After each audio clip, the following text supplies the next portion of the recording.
The following Welcome to presentation Practically is a production Magick. of This is Riser Wave Courtney Media. Pearl, pagan witch, card reader, healer, spiritualist, Celtic priestess, teacher, artist, and mystic seeker. I am discovering true and real magic in the world, and I wish to share it with you. So let's begin. Our episode always starts out with a card reading. That is something that I do. Card healer and card reader. I use intuitive card reading as one of my many practices. You can book appointments with me, and I can do them from anywhere over the phone or video chat. So if you're interested in booking me or booking a session with me, that is one of the many services that I provide. And today we're going to start by pulling a card. Today's episode topic is going to be on trauma in the body and the effects of that. And so I specifically want to pull a card for those of you who have maybe been dealing with physical issues, illnesses, or things like that, and see what this card that we're pulling today is going to say for you. What is it that you need to know?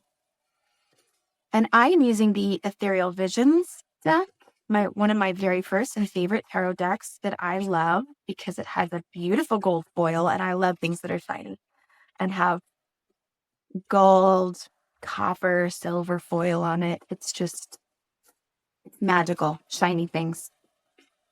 And the card that I pulled today is the Five of Wands, which is very interesting because it does have an essence of turmoil when the number 5 shows up.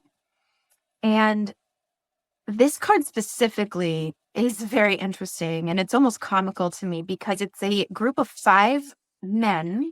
At least in this card, it's always they're male. So they're boys. None of them have facial hair. So I get the impression that they're young, youthful boys. They are standing in a circle, each of them holding wooden sticks, wands. And they are they look like they're just maybe standing in a circle, kind of hitting each other, or maybe playing combat with each other with these swords.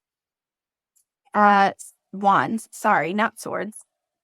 I'm having a lovely time with words today. So the impression that I get, especially when this card is being pulled with an aspect of, I want to talk about physical symptoms, physical embodiment of our stress and our trauma. And I want to say that this card is telling you specifically that when you are looking for the cause of your symptoms, when you're looking for diagnosis and you've been going and getting tests done and you're trying to figure out what is off balance, what is not quite right, where is the source of these symptoms that I'm having, it kind of feels like you just keep going around in circles and circles and circles. Like every time you see a specialist, the doctor is like, well, actually, it could be this other thing. So we need to go to a different specialist. And then there's another symptom that is related to another symptom that's related to another symptom. So it feels a lot like this energy of like, I'm just going around in circles and never quite accomplishing what I need health-wise to get this figured out. It feels like it's just one issue after another after another. And that is very tumultuous. This is very like kind of, in fairness, it's kind of a low vibe card because it's sort of invokes a feeling of like frustration. It feels like there's a lot of energy being put into this, but not enough is coming from it. Not enough is getting done. Not enough information is being figured out to actually get you on a trajectory to good health. And if that feels like that is what this card means for you, if that feels like it resonates with you, then this episode is going to be absolutely perfect to discuss with you today. Because we are going to talk about how trauma, specifically stress, or even just things and events that have happened in our lives, how they can actually affect us physically. And I'd like to start out with a little story time. And the story that I picked today is it's a folktale from Scotland. And I don't know if you know about the Selkie folklore, but in Scotland and a lot of places that are sort of Celtic inspired, there is folklore and legends about the Selkie. The Selkie are mythical creatures that are basically seals. It comes from the word that means seals, and they are seals that can shed their skin. And if they shed their seal skin, then they are like humans underneath. So they live in the ocean, they live in the sea, but they can shed their skin and they can come up on land.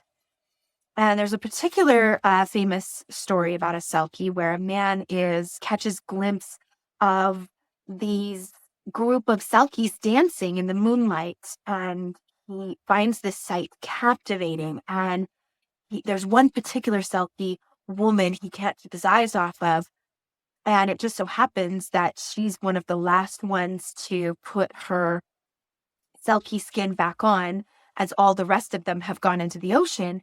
And so he's able to snatch her skin away, and she has no choice but to go with him.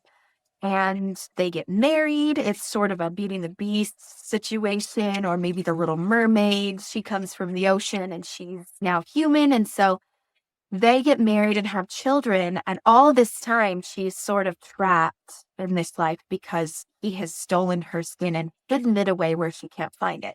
So she is always feeling called back to the sea, always feeling like her true home and her true self is to be the seal in the sea.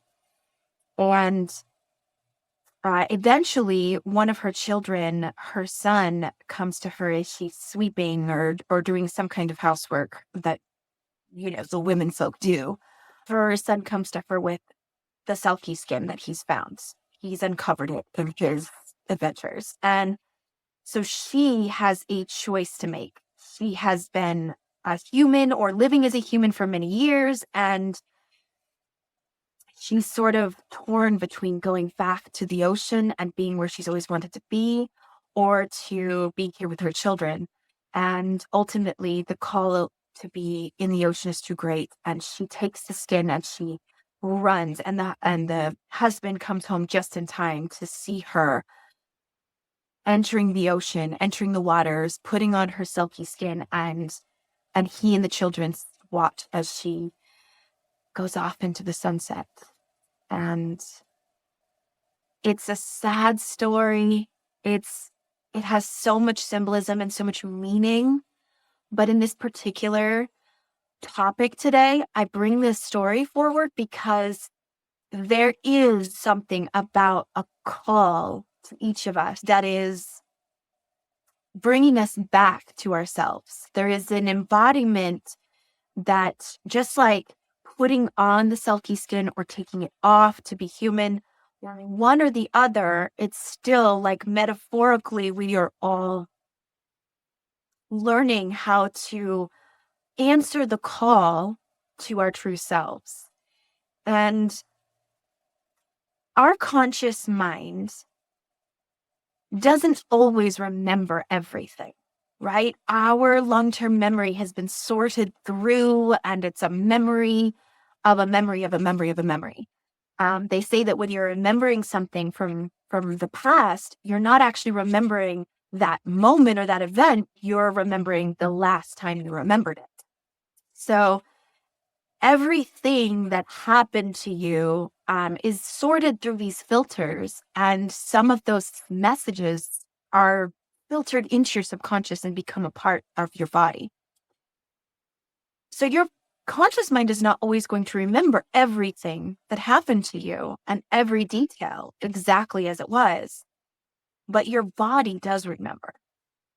Your body holds information, and it's really important to understand that the ailments and the disease and the sickness and the pains and the aches and all of the things that happen to us physically are not happening independently of our entire well-being.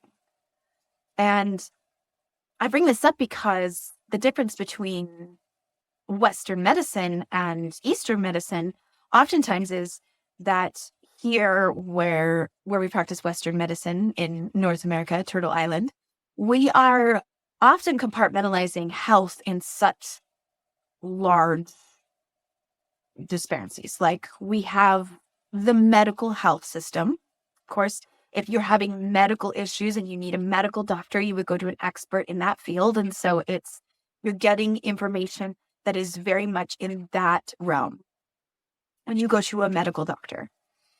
You might try a naturopathic doctor, which incorporates a little bit more of Eastern medicine, a little bit more of the naturopathic route to healing.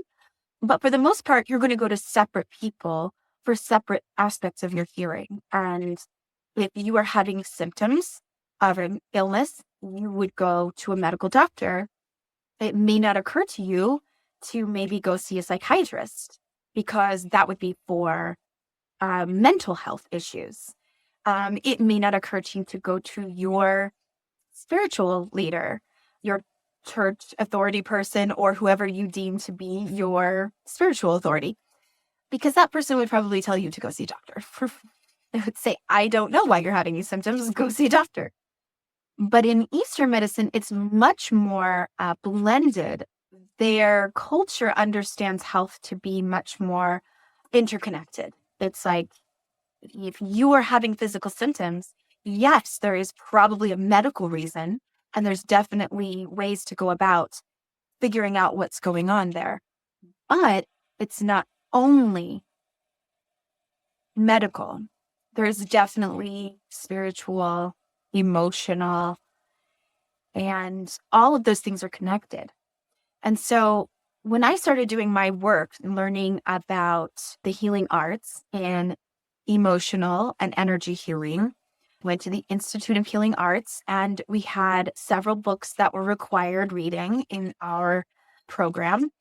And it helped us to learn how these physical things in our body, how it can hold energy, and that where these physical things are happening, whether it's because of an injury or because of an illness or because of genetics, whatever the reason is, it is more than just a medical answer to uncovering what that could be.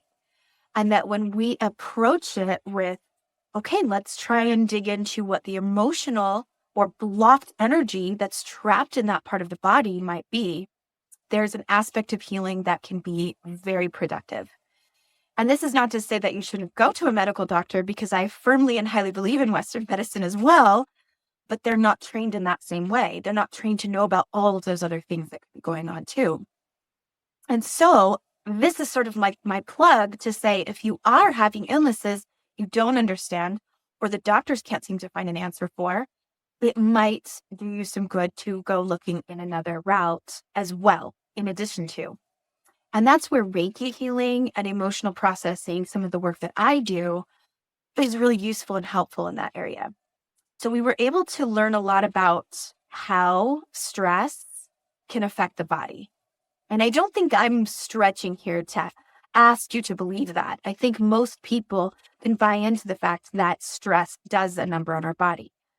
But I'm going to explain some of the things that come from one of the books we had to read, which is Your Body Doesn't Lie by John Diamond, MD.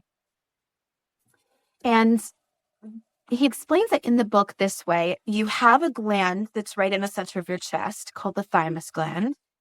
And back when they first started doing autopsies, a few centuries ago, they thought that children might have been dying from an enlarged thymus gland because they didn't actually know what the thymus gland did. So they saw the thymus gland in adults and it was much smaller, and in children it was much bigger. Come to find out that it's actually supposed to be big, that it was shrunken in adults because it shrinks and it is affected quite strongly by stress. That the more a person has emotional stress, it's a physical result that the thymus gland shrinks. And we do not want our thymus gland to shrink, because the thymus gland is a factory for T cells, which are those really amazing white blood cells that fight off disease, bacteria, and cancer cells. So that just proves that there's a direct result that the more stress we add to ourselves, little by little over time, if we're not processing our trauma, processing our emotions, if we're not addressing those things in a healthy way, they do become stress that affects our body and causes disease. There's also a really cool example of how energy flows through the body. And again, in Eastern medicine, this is not new information at all. Something that the Chinese call the qi. They understand the flow of that qi in the meridians of the body, which is what acupuncture does, is help unblock the flow. And this really cool thing called muscle testing or kinesiology. This is something I use quite regularly in my sessions with clients, which is that your body will lose energy when something is adding stress to the body. And therefore, something that is untrue to the body, whether the mind knows it or not, if the body knows it to be untrue, it causes stress and it loses energy. And then you can use muscle testing to actually feel that loss of energy, because the muscles will no longer be able to hold a strong position that they've had a loss in energy. So if you didn't see my interview with Radio Daybreak when I was on their podcast, I actually did a demonstration of this with Bex, and I was able to push down on her arm. And when she holds her non-dominant arm out, I can give it a little push, not much. I'm not pushing very hard. I'm just giving it a little pressure. And if she's able to hold that arm up, it's a strong test. But if I say a statement, or if she says a statement that's not true or that loses energy for the body, then I can push exact same amount of pressure and it will go weak. You'll actually feel the muscles go weaker. And a lot of people use muscle testing for a variety of things, but this is a great tool for understanding. And again, it's practically magic. I mean, you can actually ask your body so many cool things, like what sort of vitamins you need, how often do you need to take them, for how long, for how many days, what's the duration. And you can narrow that down very specifically to figuring out what is it that the body needs, what sort of nourishment, what sort of emotional processing needs to be done. So when I do an emotional process with a client, I am using muscle testing to muscle test what emotion points are needing to be addressed. So I will go through a series of heavy emotions, low vibration emotions, and then I will use my muscles to muscle test what my client needs. And I can do this actually remotely. I don't have to use their muscles for their body. I can actually use my muscles for their body remotely. Now, what's important to understand is that our bodies are going to carry stress and carry those the energy of those heavy things in different places and in different ways. And those can be a clue to help us understand. Now, I would have normally given like a warning at the beginning of this episode if I was going to discuss specific trauma, but I am not going to discuss specific trauma. In fact, even psychotherapists and psychologists and psychiatrists cannot 100% classify what is trauma and what isn't. And I know this to be true in my sessions with clients, is that something as simple as a really bad haircut when you were young can be trauma to you. And that is not to be laughed at. That is not to be dismissed. It is valid, because trauma is only classified as what is heavy and emotional to you, to your experience. So it doesn't have to be any of the, what we sometimes call capital T trauma experiences that you might think of when I say the word trauma. It can be literally anything that comes to mind. And I have done whole emotional process sessions and several emotional process sessions on something that someone else might consider to be very lowercase t trauma, right? So when I am helping a client in a Reiki session move energy through the body, and I am using that hands-on or hovering hands, moving energy through and out in the body where it needs to go.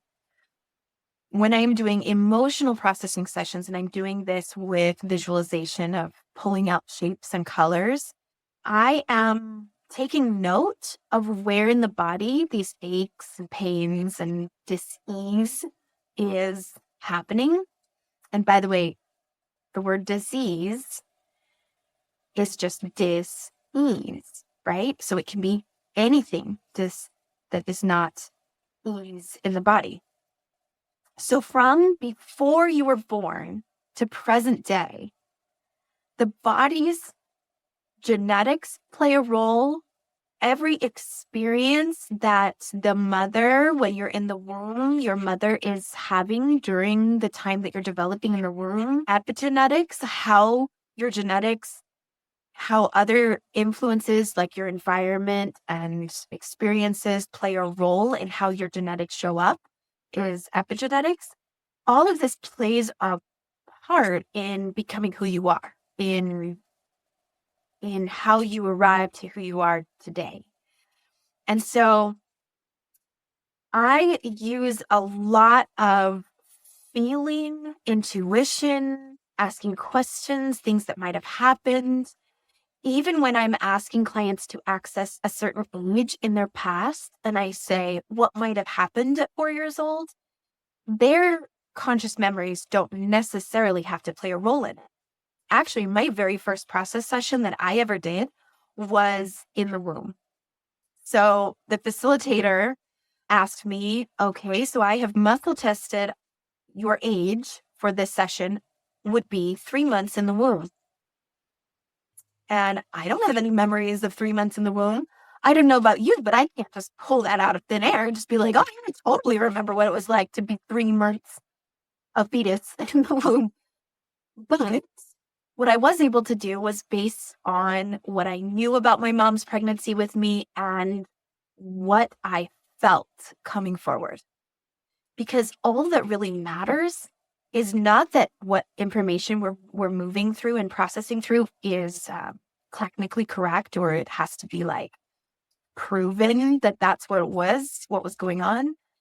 But you are going to go with what your body is feeling. It's a very intuitive process. So it's very much like, I know that my little baby self is feeling a lot of pressure because I knew that I was coming into a family with a lot of criticism, and I was already feeling pretty hard on myself, even though I wasn't born yet.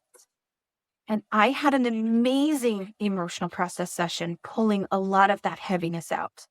That to me was the trauma that I was healing and moving. And you can get into some questions that a lot of people have about the spirituality aspect of this type of healing work, this type of magical healing work, which is, did we choose what we were going to do in this life? Is there maybe a pre-existence where our spirit or our soul is deciding what body to inhabit and do a human existence and experience in? And then if so, do we choose the obstacles that we sign up for? And how much of what we've experienced is our fault? Because for a lot of healing work that I have encountered with people, they take almost everything as their fault. And they're deciding at young ages that they got to choose and they deserve to what they got. And that's a lot of heaviness to put on your own shoulders as a young child. And then carry that through to your adult age is, I'm going to place all that on my own self. So I want to propose this sort of debate that if we're going to debate that, whether or not that's chosen, or we go through this life with those obstacles and we chose those obstacles in a pre-existence or not, and set that aside and say, whether it is or it isn't, I can decide to heal. And I can decide to use that as information that if there is some things that I do actually have power to change, I'm going to try. I'm going to try to move that energy out and move that and take that as information. For example, I'm going to use examples of my own healing experience.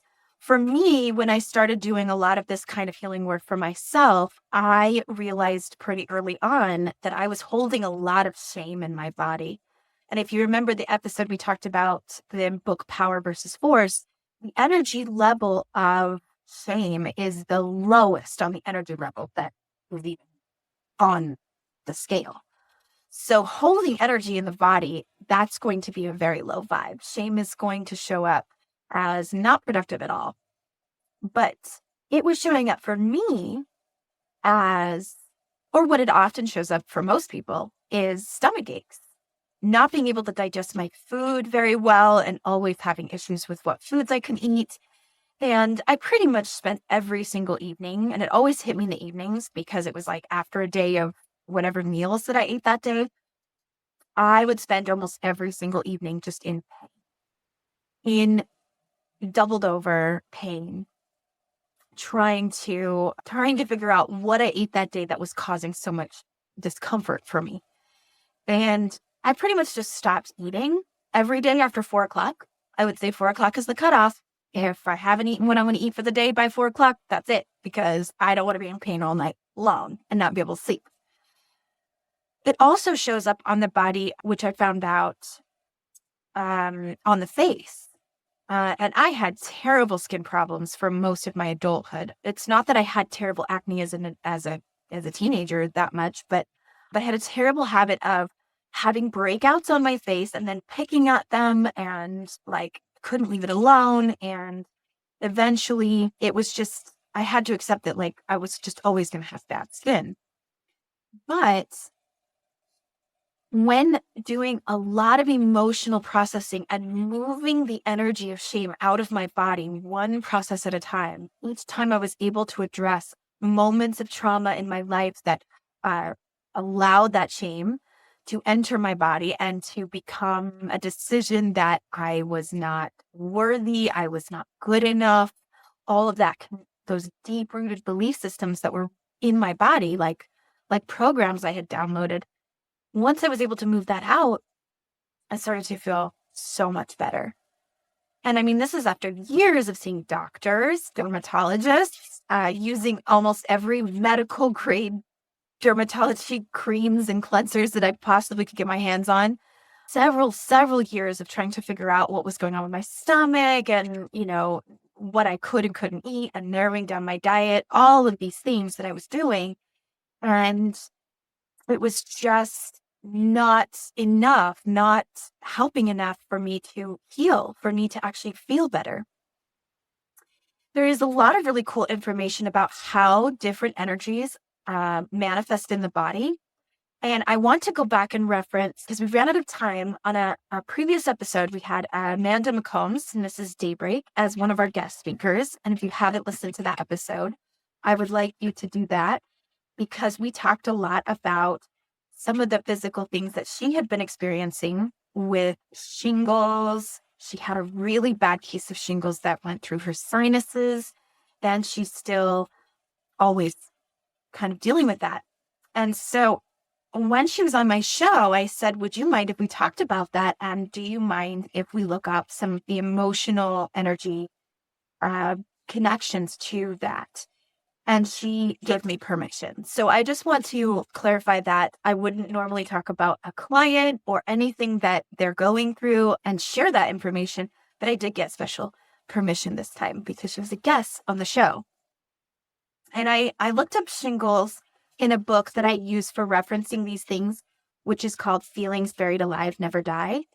And I will put those resources in my blog on my website.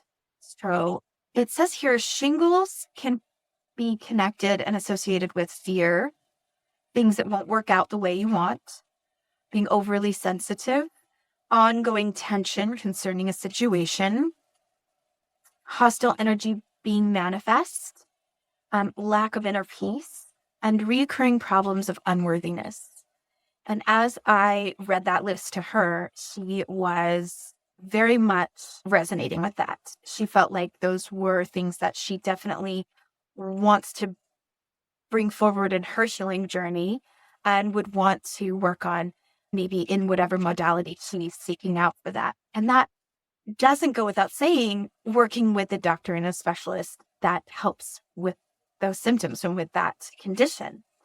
But knowing and being aware is the first step. Knowing what might be coming forward, what might be connected to that, and then working through that is a whole aspect of medicine that we're sort of missing when we only go to doctors, because they only know and specialize in the things that they were taught in medical school, like the science and the biology of it, the anatomy, symptoms, treatments, things like that.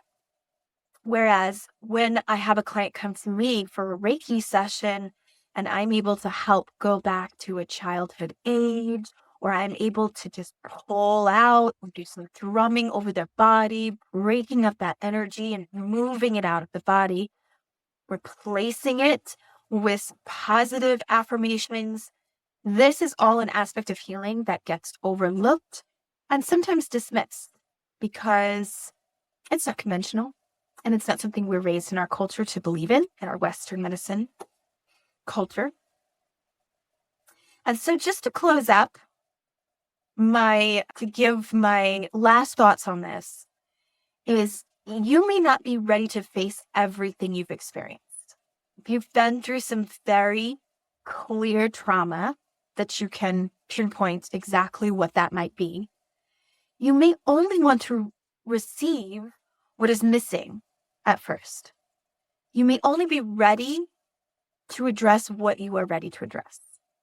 So if emotion processing or Reiki session sounds a little bit scary to you because you're really not ready to look deeper into certain things, let me reassure you that in a session with me, your body will not bring forward anything that it is not ready to release. And you might be thinking, well, of course I want to release it. Who wants to hold that in their body?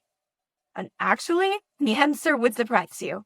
Because a lot of times when I'm moving out something like fear, I do have clients that have resistance to moving fear out. Mostly because their game is, I need to hold on to fear to keep me safe. Fear is going to protect me. And anything that your body's not ready to get rid of, there's usually a reason. And so sometimes I have clients that will do sessions and they're not ready to really pinpoint the trauma exactly, but they might be willing to look at time or events or feelings or emotions surrounding in the before and after a certain age or event. So your body, when muscle testing for you to bring up what is you need to address or heal in a session, it will only bring up what you're ready to bring up. And you will not need to rely on your memories for deep healing because your body will always remember. So when you are ready to feel it, you will be ready to heal. I'm trying to make that rhyme. Now, we could go into a lot more really cool facts about how things like yoga, dance, movement, meditation movement can really be a great way to release the trauma that's held in certain parts of the body.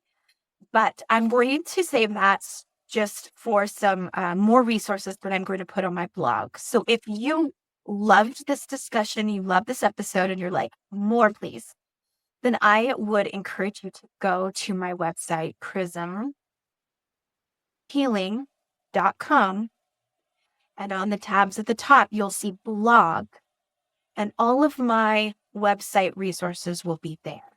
So it will be shortly after this episode airs, I will have this episode's additional information and resources there. And then you can always look on my website under services if there's any of those emotional processing or Reiki sessions that you would like to book with me. And I always encourage you to take a look at my website to see what the services are, to learn a little bit more about them, and to reach out to me if you have any questions and you're not sure what to do, because I will do a 30-minute free consultation with anyone who wants to learn more. So I very highly encourage that. But we're going to go to our question from a listener. And I specifically picked a question from a listener this week that would kind of coincide with our topic today, because I feel like that would be really beneficial if you're already listening to this topic. And the question is, I struggle with handling emotions because my own parents were emotionally immature. How do I begin to heal so I can be better for my own children? And that is going to lead us so beautifully from this topic into next week's topic. So let me answer that question and then we'll talk about what's next week. When you are healing yourself, when you are working on becoming more emotionally mature and raising your emotional intelligence, you are going to be better at handling interactions with your parents. You're going to be able to handle things that normally trigger you better. And you are already going to handle situations with your children. So I always encourage, when that feels overwhelming, to think about, oh my gosh, I have to interact with my parents who are emotionally mature. Maybe they are the type of parents where anytime you bring anything up, they're like, oh, well, I guess I was just a terrible mother, and they dismiss it. Or they get very defensive, or they're a little bit neglectful. They don't want to listen to your emotions. They don't like it when you get emotional. They sort of have always avoided that. There's a lot of aspects to emotionally immature parents, but if you know your parents are emotionally immature, it can be very triggering for you. And it can trigger in you what you emotionally have not addressed. So my biggest advice is to work on yourself.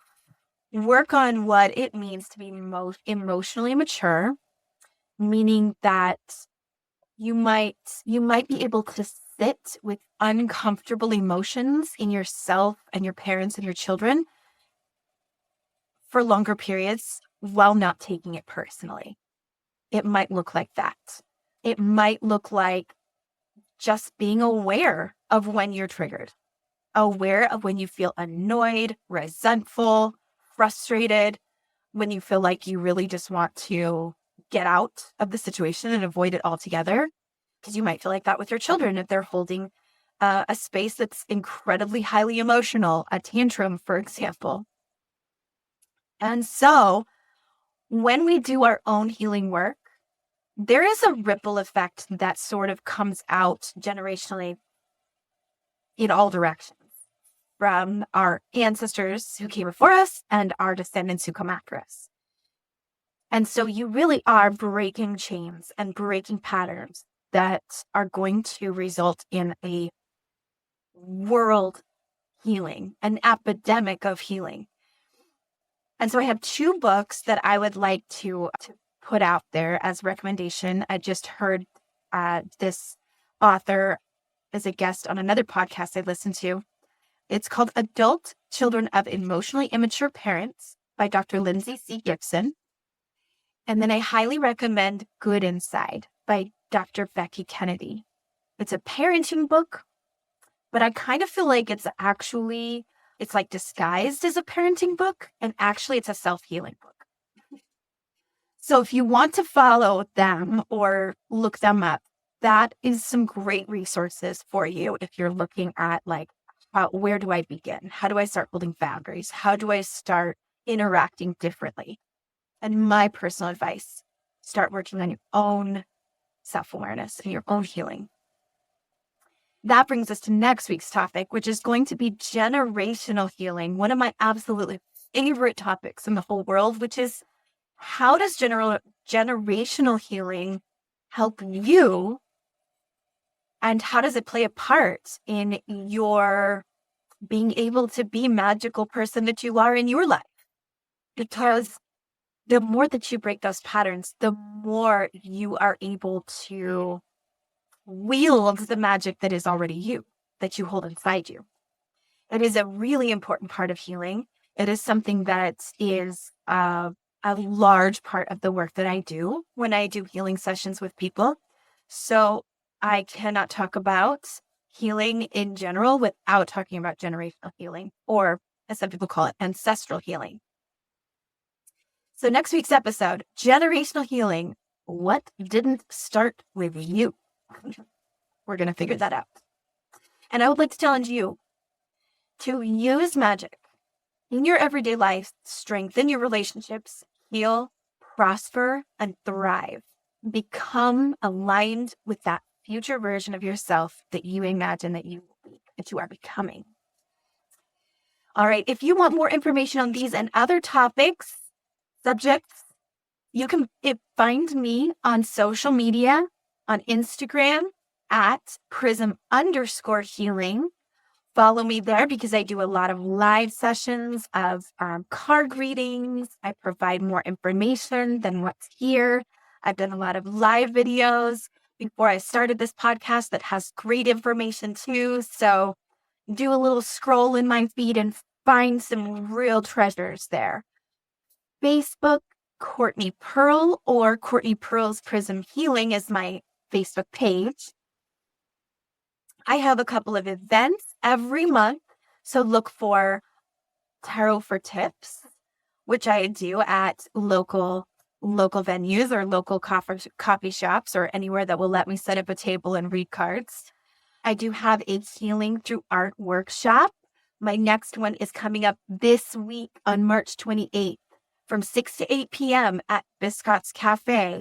So you need to RSVP on my website to get a spot for that. And if it's not too late, hurry to my website at prism-healing.com and you can see all of my events, all of my services, and inquire and send me a question that will be featured on a Questions for Listener. And of course, on my website is also my blog, which I post every episode, additional information and resources. So if you liked what you heard today, go there and check it out. I also have groups like the Kara Circle group, which is just an emotionally support online group that I created to address some topics that might be important in your life right now, or things you'd like to discuss, what's going on and what's hard for you right now.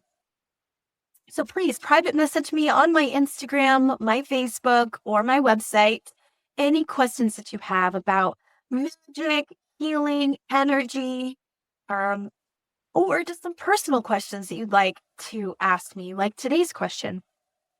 For some resources that were discussed today, we had the book Feelings Buried Alive, Never Die by Carol King Truman. We have Your Body Doesn't Lie by John Diamond. We have Your Body Can Talk by Susan L. Levy, DC, and Carol Lair, MK. And of course, one of my absolute favorites and the one that gets mentioned the most, The Body Keeps the Score, Brain, Mind, and Body in the Healing of Trauma.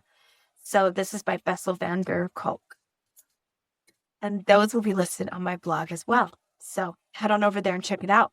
I cannot wait to see you pop up in my DMs and say hello. If you're listening, I would love to hear from you. So I will see you again soon. Go make some magic, witches and wizards.